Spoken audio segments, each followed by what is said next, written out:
If there was a go big or go home deck, this might just be it. The 10th Doctor was immediately enticing because it's bringing back Suspend in a big way. No longer will we have to utilize Joyra as our Izzet Suspend commander. And what's more, we even get a companion to dip into other colors. It seems like a no-brainer to make the shift.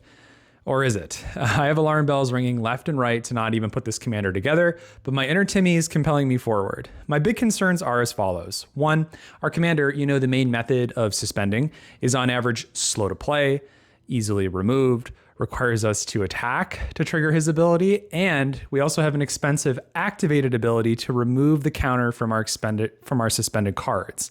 And did I mention that we can only do this at sorcery speed? Number 2, many cards with Suspend already stapled on them are actually not that good. We're telegraphing to our opponents when and how the thing will happen for a rather lackluster effect. Not to mention, it's much more impactful to cheat out huge threats without Suspend than it is to utilize various cards with Suspend. Case in point would be using our commander to, let's say, suspend an Ulamog instead of an Alien Whale for 2 mana. I'm sorry, I don't make the rules up. And then finally, perhaps my biggest concern is something you wouldn't know unless you've already played against a Joyra, which is when you start to suspend threatening cards, your opponents will change the game from this fun 4-player free-for-all to a 3-on-1 aggressive beatdown. I guarantee it. So this means you'd better win early or you'll get blown out of the game before you even get to act. So how do we rectify this? I think the uncomfortable answer, something you probably won't like and others won't tell you, is that we really can't. Not unless you power down the threats in your deck so much that you start to pacify yourself. I'm making this deck perspective for those of you who are okay with blowout games. For those of you who are okay with losing fast or winning fast. I want you to know what you'll be getting yourself into before you spend so much money on a deck. We're going to be running some extremely powerful cards and a lot of cards in which the table will not like. If that isn't your play style though, I will also have a less powerful version of the deck list available. 2 decks. Let's eat our veggies and go over some core concepts to make this deck more consistent. First is top deck manipulation. Cards like Sensei's Divining Top and Scroll Rack are all-stars for any deck concerned with hitting something reliably off the top, but in our deck we'll also have a new card, Doors of Durin. We're running a sub-theme of combat matters for our multiple attack triggers, and Doors of Durin will synergize perfectly with this. Remember that our commander also triggers on attack, so we can actually stack the trigger so the Doors of Durin occurs first, and then utilize our commander to suspend a non-land card. Not only does it help set up our commander, but it also cheats into play huge threats tapped and attacking. And of course, I'd be remiss if I didn't mention certain deck smoothers such as Brainstorm and Ponder. With enough manipulation, we can ensure that we're suspending cards that are actually worth suspending in the first place. Now, you may have noticed something about my includes. We're in green. That's right. No more Rose Tylers, but instead we'll be using Susan Foreman as our companion. Like it or not, ramping is going to be key, and having a reliable ramp source in the command zone to get out our 10th Doctor a turn earlier is a much bigger advantage than you may think. There is an argument to use Clara Oswald instead, but that's just your greedy little mind telling you that it's a good idea. It's like Smeagol talking to his reflection about what a good idea it would be to only play big threats with absolutely no consideration for what happens if your board state gets removed. But I want it. Well, I want you to play your commander early. How about that? And don't try killing me in the middle of the night. Susan will be watching. And now that Band-Aid is ripped off, let's talk green. So clarifying point first. My initial consideration for including green was actually suspending something like an Apex Devastator and then casting that for free. I initially thought that I would get the Cascade triggers after casting it from Suspend, but once I got trapped up in a bunch of rules nonsense, I convinced myself it wouldn't work. Well, after that existential crisis, and also confirming with various judges, Cascade from the Apex Devastator does in fact work from Suspend. This is because the mana value of the card is always going to be 10 on the stack, meaning we can effectively get out the 5 big bombs in one turn. This also means cards like Wild Magic Sorcerer and Keeper of Secrets also work by recognizing the same mana value of the spell being cast for free from Suspend. But the benefits of green don't stop there. We have access to some of the best mana acceleration and also some of the most punishing cards in the game. This could be as simple as a Cultivate, but could also be as crazy as hitting a Nyxbloom Ancient off of the 10th Doctor trigger. For this same reason, we're also running a Vorniclex Voice of Hunger and an Old Gnawbone. Importantly, We may not always have our commander out. He will get removed, I promise you that. That's why having an adequate mana ramp package and also threats which don't necessarily need to be cheated out, like the Apex Devastator, are important for our game plan. For this very reason, I've also included a Defense of the Heart to cheat things out without our commander, a Worldly Tutor to stack our deck in response to the trigger of our commander, and then some huge green payoffs in the form of Genesis Ultimatum and also Last March of the Ents.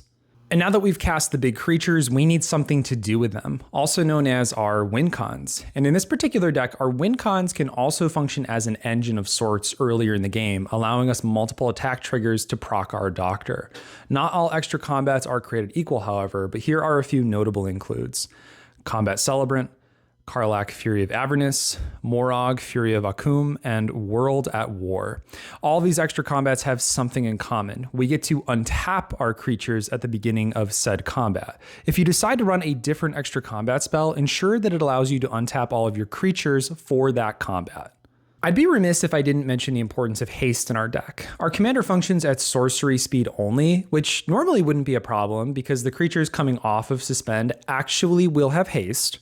However, certain effects like Cascade are not haste granting, which immediately gates the explosive power of our deck. Also, if we can somehow give our commander haste, we can immediately get the value train rolling the turn that we play him.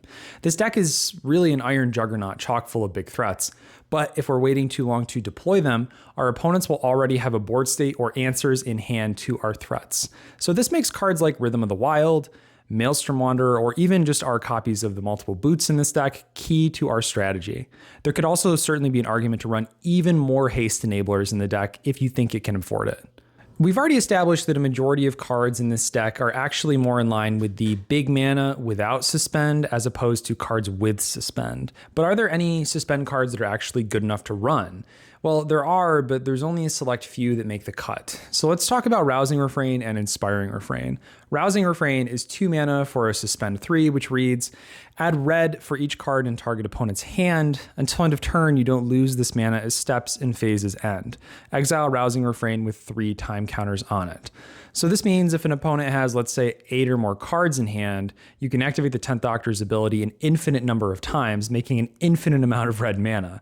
It also means that you go mana neutral if opponent has 7 or more in hand. Inspiring Refrain, on the other hand, is just a stable draw engine that will be difficult to interact with, and it will net you some consistent card draw over the course of the entire game. I think now is as good a time as ever to discuss the Suspend mechanic cards that didn't make the cut. Many of you may have already looked and noticed that there's a lack of Joyra, Clock Spinning, Rift Elemental, Paradox Haze, Fury Charm, you name it. What do all of these cards have in common? 1, they take up a spot in the deck which could otherwise be used as a threat, for example, running Ulamog instead of Joyra. Number 2, these are all absolutely horrid to hit off the top of our deck. Just watch the most recent episode of Game Nights where Rachel hits Mana Rock after Mana Rock instead of actually hitting a viable threat to turn the tide of the game. And number 3, we're not really going for quantity here, we are going for quality. What does that mean? Well, I'd much rather hit consistently a single big threat off the top with our commander than sort of flounder about putting in all these additional Suspend cards, which really aren't that good, and then put in all these additional cards to manipulate those counters. It doesn't make sense to me. I have a very cutthroat Atla Palani deck, and in the case of her, instead of focusing just on the top deck manipulation, I have a motto. You can't miss if you only put in the big threats. Now let's talk about a few synergy pieces that I think are too good not to mention. Training Grounds is a single blue mana to reduce our activated abilities by 2.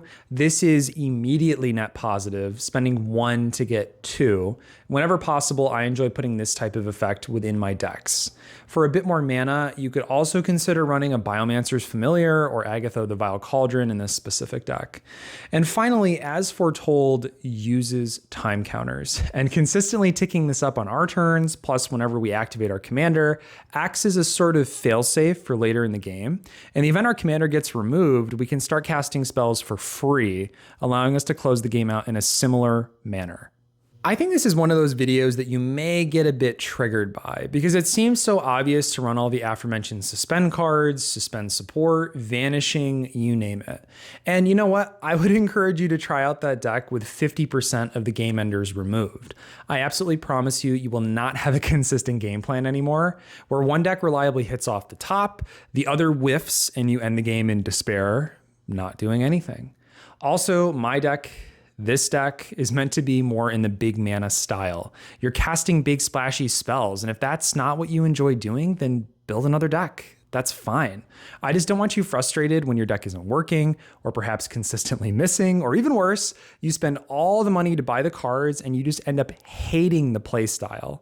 Speaking of that, let's talk about our budget version. As a fellow human, I also have an aversion to spending too much money on cardboard. The main cuts we're going to be making are in the payoff department, but also in the lands department. But I promise you, at the end of the day, you'll have an enjoyable time playing and stomping over your opponents. We're including cards like Giant Ataphage, Ulamog's Crusher, Artisan of Kozilek, and other comparable but not as crazy expensive swaps. I could seriously do an entire budget video just for this commander, but we just simply don't have the time. So go ahead and view the final deck list down below in the description. Making these swaps brought us from $750 to about $250, a savings of about $500 depending on where you're buying your cards from. No matter what you choose, I hope that you give either of these decks a try. As always, you can find both deck lists and my others in my Architect profile linked down below. You can also find my business email in the description if you want to reach out with any inquiries. The absolute best way to support me, however, is to subscribe to the channel. Growing the channel means more outreach and chances to collaborate with other creators on projects, which is a big goal of mine. Support my addiction so I can continue supporting your addiction. I've been Kyle, and I'll see you guys in the next video. Bye.